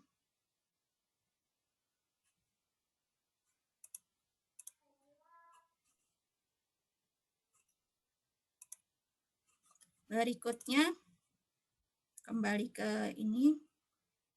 Nah, jika ada Bapak Ibu di sini yang sudah biasa dengan PDF, saya pikir itu sudah cukup gitu. Ya, mungkin sifatnya saya hanya menegaskan aja bahwa PDF itu sudah dianggap sebagai bisa dianggap sebagai e-modul, ya, seperti itu. Nah, mungkin ada beberapa Bapak Ibu yang menginginkan ya adanya tutorial bagaimana membuat e-modul. Ini contohnya punya saya ya. Dari mulai bentuk Word, ya, dari mulai bentuk Word-nya saya bikin sub kompetensi, ya, sub kompetensi dari modul besar saya di IPA kelas 8, yaitu sistem gerak pada manusia, ini dari Word gitu. Berikutnya adalah saya coba save as, ya, save as. Kemudian, nah di save as kita masukkan, ya, kita masukkan ke dalam file ataupun folder yang kita inginkan. Berikutnya, nah di sini nih Bapak Ibu, di filenya kita kasih nama, di save as tipenya nih. Nah, tipenya mau bentuk Word atau karena kita mau PDF kan atau mau kita e-modulkan, maka yang kita pilih adalah PDF. Nah, ini bisa kita lihat ya, begitu banyak ya. Ada XPS ya, dokumen, ada web page, ada RTF tadi ya, Word XML, aduh macam-macam ya. Tergantung kita mau milih yang mana. Ya, asalkan perangkat kita ada aplikasi readernya. Gitu. Udah, kemudian kita save. Jadilah ini PDF. Gitu. Nah, ini akan tersimpan di folder yang kita maksud. Pada saat kita membutuhkan untuk kita share kepada anak didik kita, kita tinggal nge-link ya. Mau kita taruh di WA ataupun di mana, kita tinggal copy nama filenya tadi. Nah, ini contoh jika kita ingin ada online ya. Ya, salah satu yang saya pakai adalah pakai Flip HTML. Ya. Sebentar, contohnya saya contohkan sebentar. Oh, di ini. Bentar ya, Bu. Nah, bisa nggak ya? Oke, sebentar. Biasanya nggak kebaca kalau langsung dari ini saya. Nah, ini. Ya. Ada terlihat sesuatu, Bu? Bu, sudah, Bu? Ya. Iya. Nah, iya. Lucu ya, Bu? Nah. Jadi kita bisa membuat ini online ya. Jadi kalau misalnya pengen lebih keren katakanlah, atau bisa kita benar-benar amal jariah beneran ya, kita bisa upload ini di buku offline. Nah, udah cakep gitu ya, bisa buka-buka sendiri gitu. Nah, ini saya pakai Flip HTML. Ya. Jadi buku yang atau modul yang kita susun, kita bisa upload di apa istilahnya, webnya buku gitu. Ya, yang seperti ini butuh internet, butuh ada jaringan seperti itu. Nah, ini agak susahnya di sana. Dan biasanya untuk tambahan-tambahan yang lebih keren lagi berbayar. Nah, gitu. Nah, untuk yang tidak berbayar cukuplah yang seperti ini saja kalau saya. Gitu. Nah, caranya bagaimana? Ini nanti ada tutorialnya sebentar.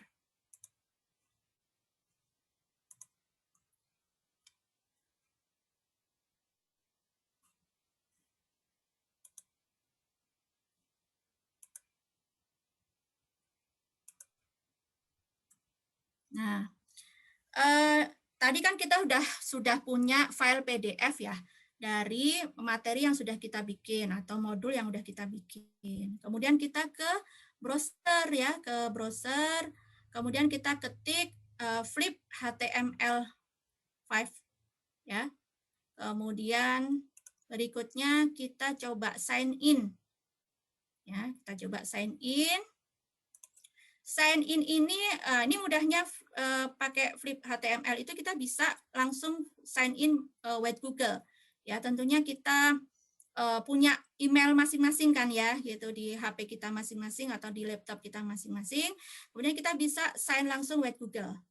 Nah, kalau saya lebih suka pakai sign in yang by email, kemudian ada passwordnya ya, seperti itu. Nah, ini contohnya. Jadi saya memakai langsung email. Nah, berikutnya ini yang akan muncul setelah kita masuk. Ya, bagaimana kita mengupload buku kita ataupun modul kita? Kita pencet quick upload. Ya, quick upload.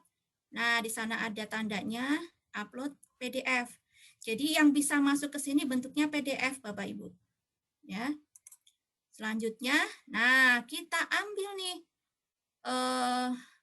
modul yang kita inginkan. Ya, kita open.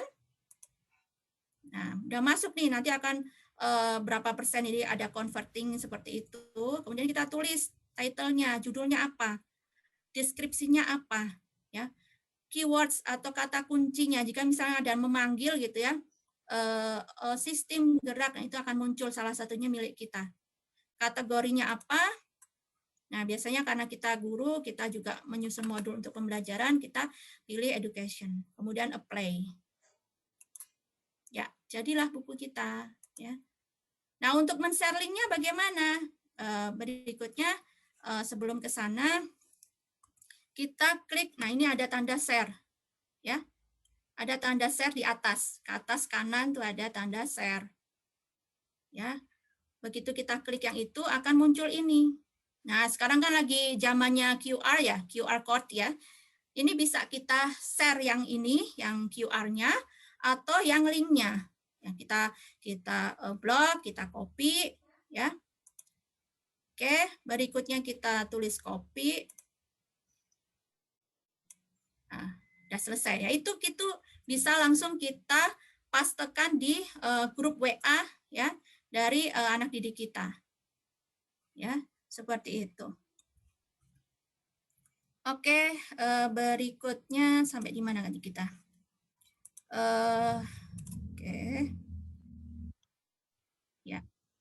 Jadi contoh modul tadi sudah saya contohkan masing-masing. Nah, sampai di penghujung Bu Irma, alhamdulillah.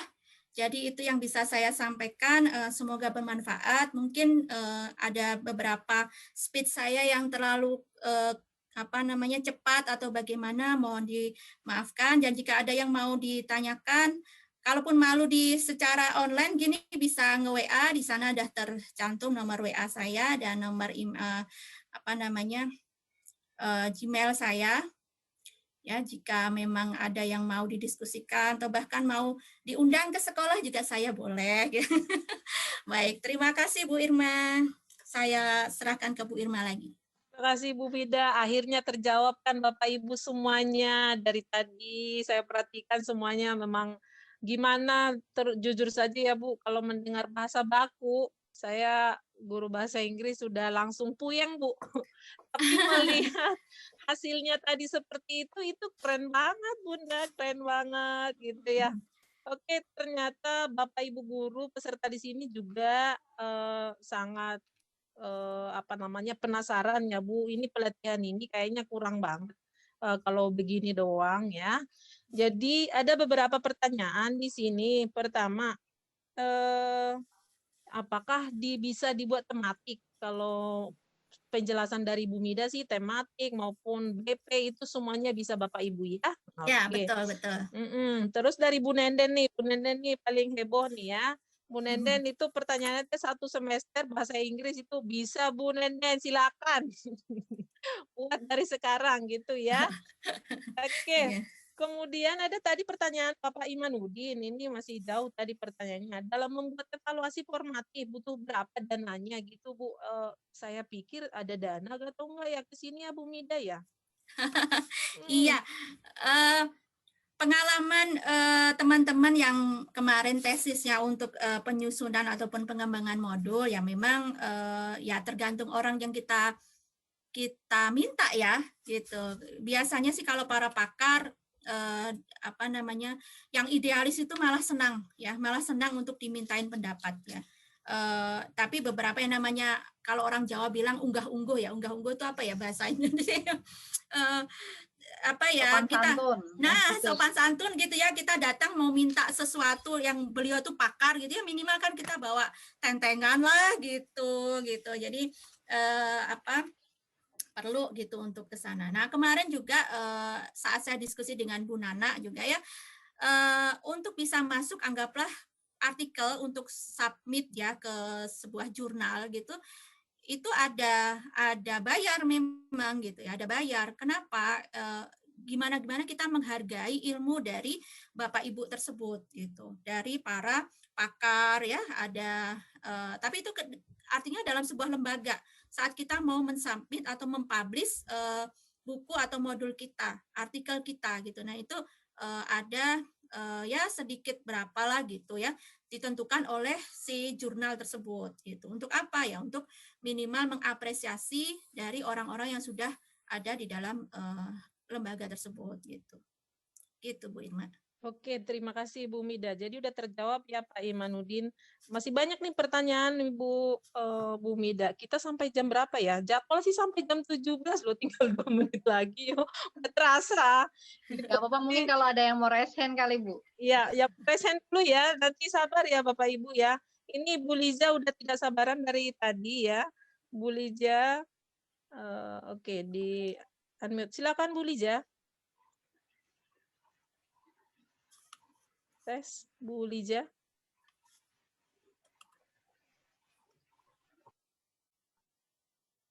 Oke, Mungkin bisa. ya, sambil nunggu Bu Liza kali ya. Saya mau nanya nih sama Bu Mida nih. Oh, Kan iya, kalau silakan. untuk IGI itu khususnya IGI kan banyak para trainer ya. Nah, untuk ketika melatih atau mungkin membawakan suatu materi itu kan sangat perlu banget punya e-modul. Jadi selain para trainer itu mengajarkan secara teknisnya bagaimana, tapi juga punya e-modulnya gitu kan.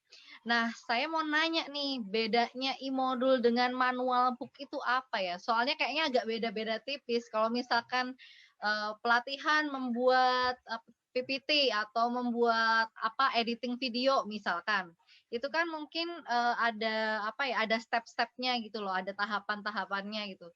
Nah, bedanya untuk manual book dengan yang e-modul itu di mana gitu? Coba bisa dibantu Bu Mida. Pada dasarnya tadi yang Bu Nana bilang bahwa nggak beda jauh sih. Awalnya itu ya dari manual book gitu, dari modul biasa, dari buku cetak gitu, untuk kita sifatnya mengurangi kertas. Tanpa kertas kan, kalau e-modul kan tanpa kertas ya, seperti itu gitu. Kemudian karena pelatihan itu biasanya yang bentuknya itu workshop ya, itu kan kayak ini, saya membayangkannya kok kayak praktikum ya. Jadi ada langkah-langkah ya yang harus kita sampaikan di situ dan detail. Jadi kita benar-benar ngebayangin bahwa apa yang akan kita tulis di situ itu kayak kita menyampaikan betul. Nah, misalnya kemarin waktu Bu Nana main ke rumah saya itu ada pelatihan apa tuh ya Bu Nana ya, bikin gambar-gambar gitu ya kalau nggak salah ya. Oh, nah, sketchbook itu. Nah, ini ada nih narasumbernya, Bu Alin, Bu Alin Angelina. Nah, sketchbook. Ini ada nih narasumbernya yang waktu itu saya lagi main tuh sambil nge-host. Iya, kita sharing aja ya Bu Alin ya. Itu yang apa Ibu sampaikan gitu, langkah-langkahnya. Nah, itu tertulis semuanya di dalam e-modul tersebut gitu. Nggak ada bedanya dengan anggaplah misalnya Ibu mengirim ya. Dulu pernah ya kita ngebayanginnya udah bayar, gimana ini fasilitasnya, ada name tag, ada kan kalau webinar kayak gini ngapain juga pakai name tag gitu kan ya, ada kaos dan sebagainya, buku yang penting kan gitu kan ya. Nah, kita harus mengirim dan sebagainya, itu betapa ribetnya. Nah, ini ya pentingnya ada kita paham e-modul gitu kan, tinggal masukin itu di dalam WAG gitu ya, WA group, kita kasih filenya, ini loh modulnya seperti itu. Itu satu. Terus yang kedua, harapannya kita juga sama kayak di modul tadi yang saya jelaskan, kita punya diferensiasi. Anggaplah di IG ini diferensiasinya apa sih? Nah, itu persamaan atau perbedaan yang menonjol dari IG dengan lembaga-lembaga seperti misalnya Proptima. Di Proptima itu diferensiasinya apa sih gitu. Ya. Harusnya ada beda antara IG dan Proptima, atau apakah subjeknya, apakah mungkin ada lebih detailnya, atau mungkin ada identitasnya dan sebagainya. Ya, itu aja sih Bu Nana kalau menurut saya. Oke Bu, ini tuh banyak banget ya yang nanya-nanya di grup chat nih. Benar, Sampai banyak ya, sekali. mungkin sepertinya nggak mungkin dalam satu kali pertemuan ya, karena kan menurut saya e-modul itu tetap harus diajarkan. Kalau hari ini kan sepertinya global, artinya baru pengenalan gitu kan. Tapi untuk step dan by step-nya itu apakah nanti akan ada jadwalnya gitu, Bu? Silahkan, Bu. Nah, saya mah tergantung ini ya, panitia bagaimana begitu. Insya Allah sih kalau di kami pribadi dari Proptima siap. Ini tadi buku yang saya share tadi itu adalah salah satu tim kami yang membuat. Jadi kalau di Proptima itu kita punya spesifikasi masing-masing. Sama saya yakin di IG juga. Jadi kalaupun misalnya bukan saya, katakanlah nanti ada tim kami. Sekali lagi dalam tanda kutip kami senang dengan berbagi seperti ini. Jadi monggo kalau seandainya nanti ada keberlanjutan dari kegiatan kita ini. Yang jelas penekanan dari e-modul nih beberapa pertanyaannya mungkin karena tadi keluar masuk ya sehingga beberapa penjelasan yang udah saya sampaikan ini kelewat seperti itu. Pada prinsipnya e-modul itu bisa dipakai untuk semua jenjang, semua usia, ya tergantung isinya ataupun tampilannya, ya disesuaikan dengan objek yang akan kita sampaikan modul tersebut untuk anak SD, untuk anak SMP, bahkan playgroup sekalipun gitu. Apalagi anak zaman sekarang ya Bu, kayaknya umur 2 tahun itu udah jajet banget gitu kan ya buat anaknya biar emaknya bisa masak, bisa segala macam, apalagi para bapak ibu guru yang SFH gitu kan anaknya dikasih HP gitu. Daripada seperti itu mungkin kita bisa browsingkan modul-modul yang memang sesuai untuk usia mereka.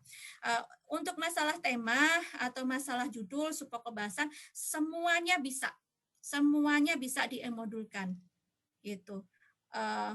Stepnya sama dengan yang saya jelaskan tadi. Goalnya apa? Mau dibikin satu buku untuk satu tema atau satu buku untuk 1 tahun, 1 semester, sama aja. Bisa di-modulkan seperti itu.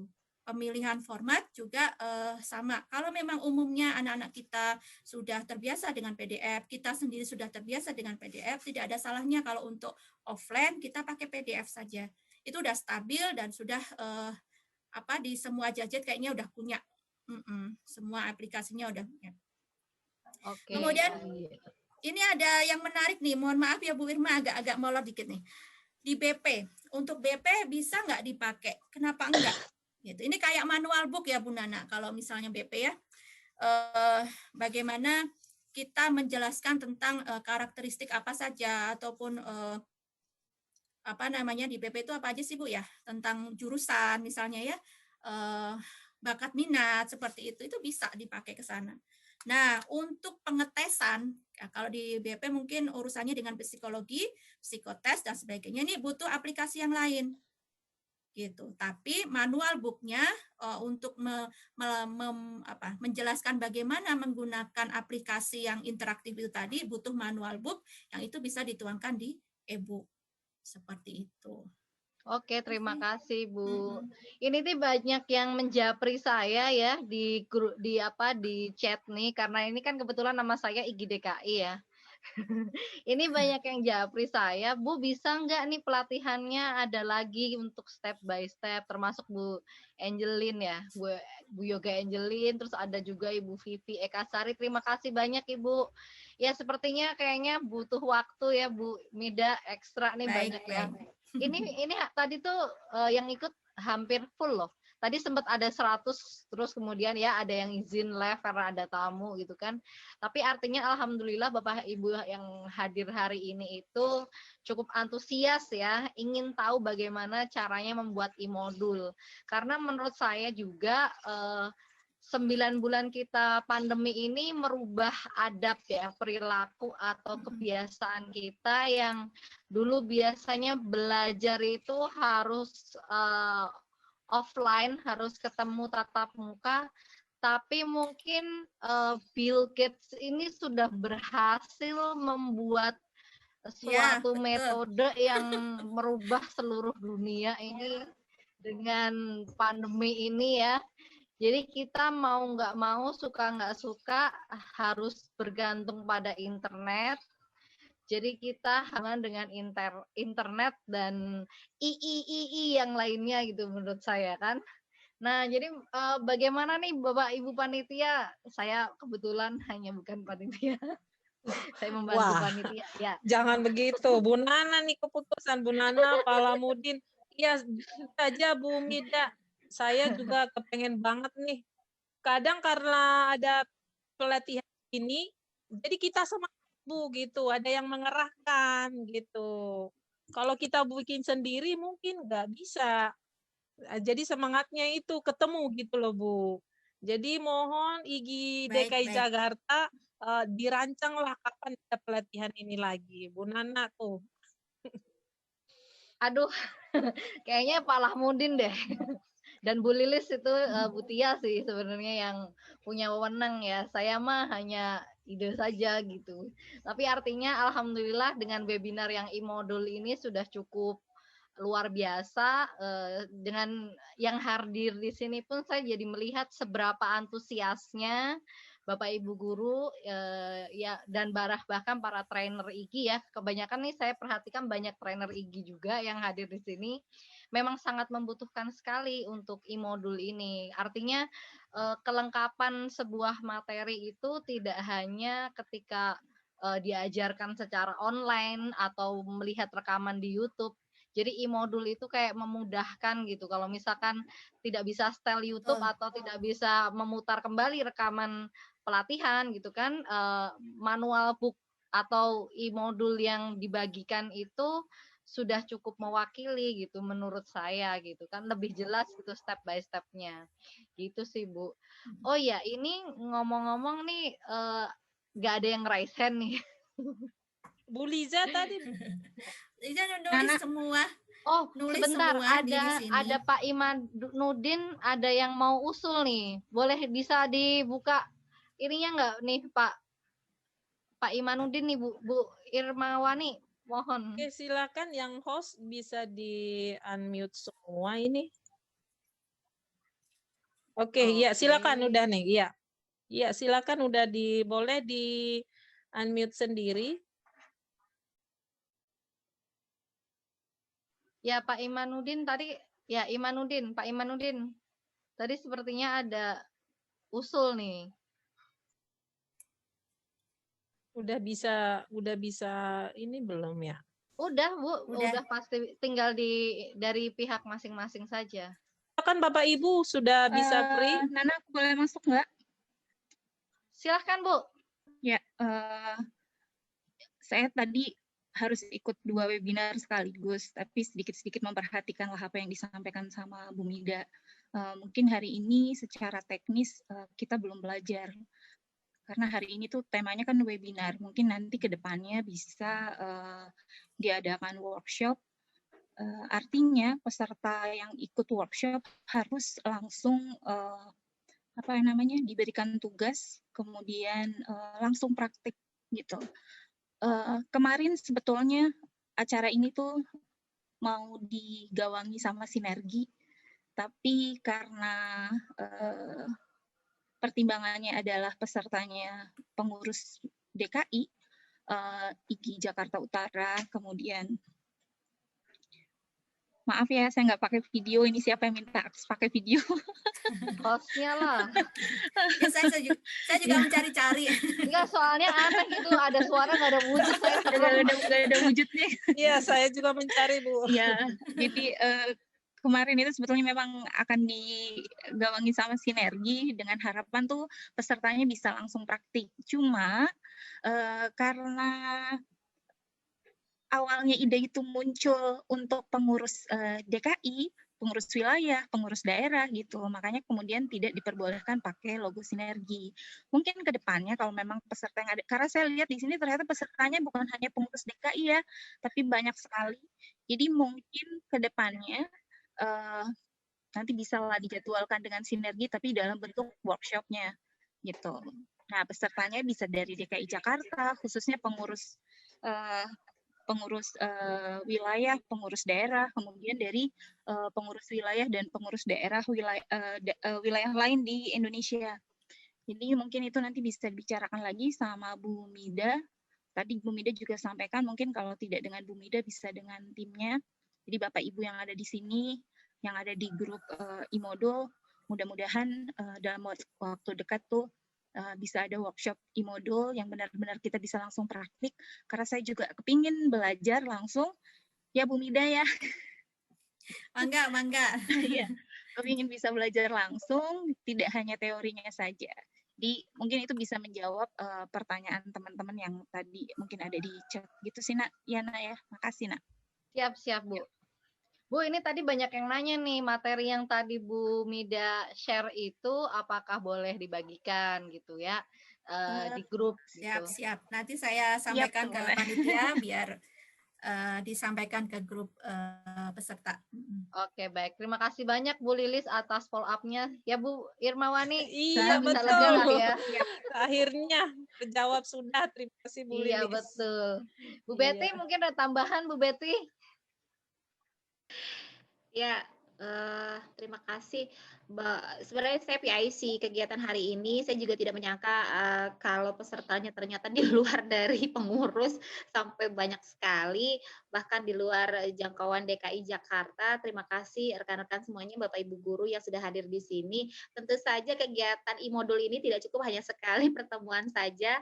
Kalau hari ini preface istilahnya ya, pendahuluan sebagai perkenalan apa sih e-modul itu, kemudian kira-kira secara global apa sih yang bisa kita lakukan sebagai guru dengan menggunakan e-modul ini, mungkin hari ini jawabannya.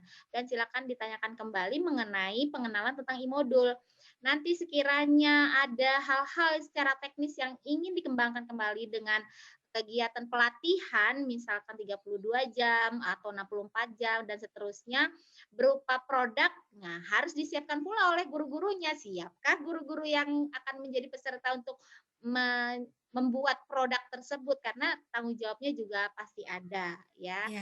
Sekali lagi terima kasih Bu Mida, karena kali ini saya sangat luar biasa bersyukur ada di sini dan juga rekan-rekan lainnya. Monggo dilanjutkan buat pertanyaan lain. Oh, saya mau nanya nih Bu ya. Saya langsung mulai ya. Silakan. Gini Bu, Bu Mida, kira-kira dari betul saya setuju kalau e-modul ini adalah produk digital yang sangat bermanfaat ya. Namun kira-kira dari sisi Bu Mida sendiri pastinya biar objektif nih ya penilaiannya, sebenarnya plus minus dari e-modul itu sendiri untuk bahan pembelajaran itu apa sih Bu gitu. Kita kan harus melihat dari dua sisi mata uang ya. Segala sesuatu tuh pasti ada positifnya, ada juga kekurangannya gitu. Ada kelebihan, ada kekurangan. Nah, dari sisi kekurangannya ini apa sih dari kelebihannya sendiri itu yang sangat spesifik tadi sudah disebutkan. Tapi boleh diulang lagi kembali, nggak apa-apa. Dan kekurangannya apa, Bu? Terima kasih. Baik, terima kasih Bu Betty. Baik, untuk e-modul ya. Sebenarnya saya mulai ya. Sisi positif atau keuntungannya jelas itu akan menyiapkan anak didik kita ke depan ya. Intinya itu, menyiapkan anak didik kita ke depan lebih familiar dengan kondisi yang sekarang digital. Gitu. Kemudian yang kedua, keuntungan yang lain itu less paper ya. Kita udah nggak butuh kertas lagi. Ya, semuanya terangkum di sini. Ya, tidak terbatas waktu, tidak terbatas tempat, tidak terbatas kondisi sekitar. Paling sisi negatifnya adalah yang kita hadapi adalah anak didik yang bagaimana, latar belakang keluarganya bagaimana, ya. Kenapa? Karena pengaruhnya ke perangkat yang digunakan. Gadgetnya punya memori berapa giga seperti itu. Kira-kira HP-nya ini standby internet nggak? Kalau memang kita gaya gitu ya, pengen pamer tadi yang saya bilang kayaknya flipbook cocok ini oke banget gitu ya, kita kasih seperti itu. Nah, apakah itu juga memadai untuk peserta didik kita, terutama untuk peserta didik atau sekolah-sekolah yang ada di pelosok ya, nggak usah jauh-jauh lah. Kemarin tuh ada teman mahasiswa atau teman kuliah kita berdua tuh ya sama Bu Nana di daerah mana ya Bu Nana ya, si Pak Yusuf itu ya, Jasinga, Pak Luwiliang ya, seperti itu kan Ya, dekat ya sama Luwiliang. kita. Ya. Itu dia untuk memproduksi atau pengembangan modul aja itu sudah keren banget gitu. Kenapa? Karena memang lingkungannya dia masih sangat pelosok. Itu padahal dia ke Jakarta lah istilahnya dibanding kalau dia di pulau di luar Pulau Jawa seperti itu. Jadi sekali lagi dengan positif dan negatifnya e-modul tadi, sekali lagi yang bisa menentukan cocoknya saya pakai modul biasa atau e-modul, formatnya seperti apa, itu adalah kita masing-masing sebagai guru, kita masing-masing sebagai trainer. Ya, seperti itu. Itu sih yang bisa saya sampaikan Bu Betty. Terima kasih. Iya, terima kasih Bu Betty atas pertanyaannya. Terima kasih Bu Mida. Apakah dilanjutkan lagi sampai 17.30 atau bagaimana ini? Karena ada yang izin sholat tadi. Karena kita dari Sabang sampai Merauke, Bu Mida. Oh, Masya Allah. Iya. Mantap ya, ternyata yang membutuhkan banyak. Iya, betul sekali. Iya, Mungkin untuk ini kali ya Bu, bersambung dulu kali ya, karena menurut saya materi yang dari Ibu Mida itu juga sudah cukup banyak gitu kan. Ini banyak yang nanyain sampai japri ke saya ini di handphone saya. Minta boleh nggak itu link tutorialnya di-share gitu. Siap-siap, Ya, sudah saya nanti siapkan. akan di-share ya. Baik, Baik. siap-siap. Mungkin itu aja kali ya Bu Imarwani, Bu Betty. Iya. Cukup saja dulu. Oke, kalau begitu terima kasih yang sebesar-besarnya kepada Ibu Mida sebagai narasumber kita dengan materi e-modul hari ini. Ya, yang di pikiran saya mungkin yang lain itu adalah e-modul karena ada pelatihan e-modul interaktif itu berbeda sangat jauh berbeda. E-modul interaktif itu ada yang di Google itu Live Worksheet. Saya pikir seperti itu, ternyata bukan ya Bapak Ibu ya. Ada pertanyaan tadi modul interaktif yang seperti apa? Nah, itu dia, Live Worksheet gitu ya. Tapi modul yang diberikan oleh Ibu Mida hari ini adalah sepemahaman saya itu seperti buku tapi berbentuk digital untuk memudahkan para anak didik kita untuk memahami materi yang kita berikan karena ada penjelasan materi di sana, kemudian ada tujuannya, ada latihannya, ada rangkuman. Kemudian kalau misalnya mau melampirkan video, itu boleh ada pertanyaan tadi, bisa nggak melampirkan video? Bisa. Jadi Bapak Ibu bisa membuat link videonya itu ditaruh di PDF-nya. Oke, satu pertanyaan lagi. Tadi kalau flip-nya itu bagus sekali, Bu. Jadi pertama ke Word dulu, kemudian dirubah ke PDF, baru ke flip. Itu Ya, tadi. iya. Oh, gitu. Nggak bisa langsung Word ke flip ya, Bu? Ya, karena dia memang nerimanya filenya PDF. Oh, gitu. begitu. Oke, karena ada mungkin ada yang sudah paham gitu ya. Jadi bisa langsung action ya yang sudah paham. Untuk materi hari ini jangan takut ya Bapak Ibu yang ada di grup akan kita sharekan materi hari ini. Kemudian jangan lupa untuk mengisi link absensinya. Kami tidak menerima komplainannya kalau salah nama, berarti Bapak Ibu ya yang berubah nama gitu ya. Yang mengisi nama link presensi hari ini akan mendapatkan sertifikat, akan diberitahukan juga di grup ya. Kalau misalnya bukan hari ini atau besok, sabar aja ya Bapak Ibu, tapi tetap ada sertifikatnya Bapak Ibu yang mengisi link presensi hari ini. Kemudian menegaskan lagi bahwa pelatihan ini semoga pastinya sudah dikasih tadi ini sama Ibu Lilis, ada pelatihan berikutnya supaya Bapak Ibu yang mempunyai karya itu ya, itu bisa kita lanjutkan lagi nantinya, mungkin sertifikatnya 32 atau 64 seperti yang dibilang Ibu Betty. Oke, demikian webinar kita hari ini. Mungkin ada kalimat terakhir, bukan kata-kata terakhir ya Bu Mida. Silakan Bu Mida memberikan motivasi bagi kami yang sangat penasaran, Bu. Iya.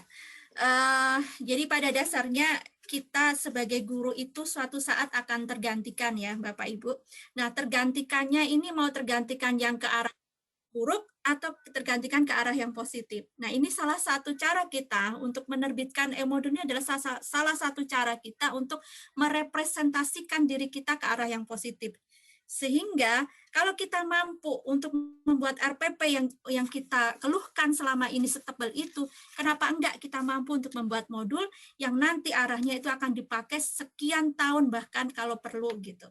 Itu saja, tetap semangat Bapak Ibu, kondisi pandemik semoga lepas dari pandemik ini kita menjadi sarjana-sarjana pandemik yang luar biasa.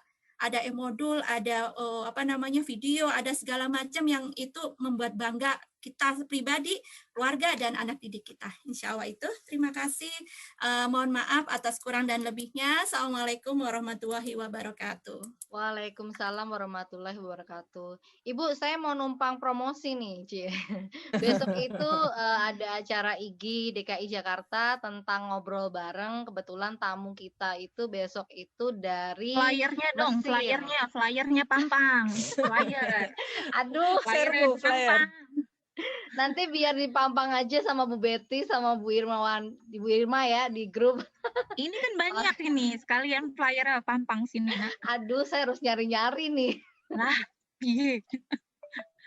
Ya sudah, nanti saja ya Bu Betty, saya nitip ya nanti untuk flyernya.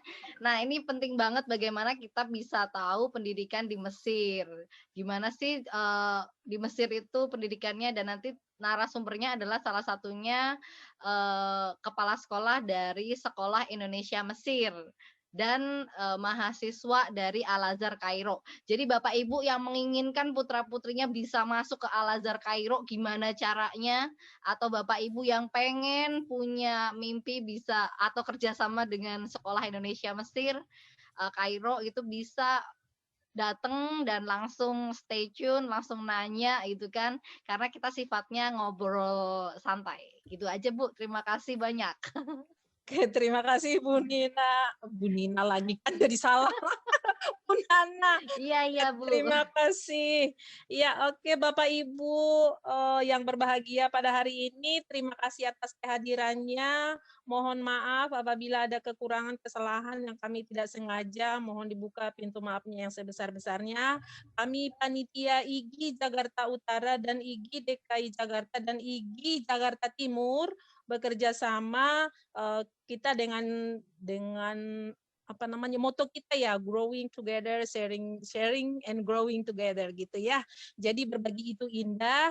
Sekali lagi kami mengucapkan terima kasih yang sebanyak-banyaknya. Yang ada di grup mohon tidak keluar lagi untuk kelanjutan webinar ini. Demikian dari kami panitia. Terima kasih. Saya serahkan kepada Ibu host, Ibu Betty. Silakan Ibu Betty.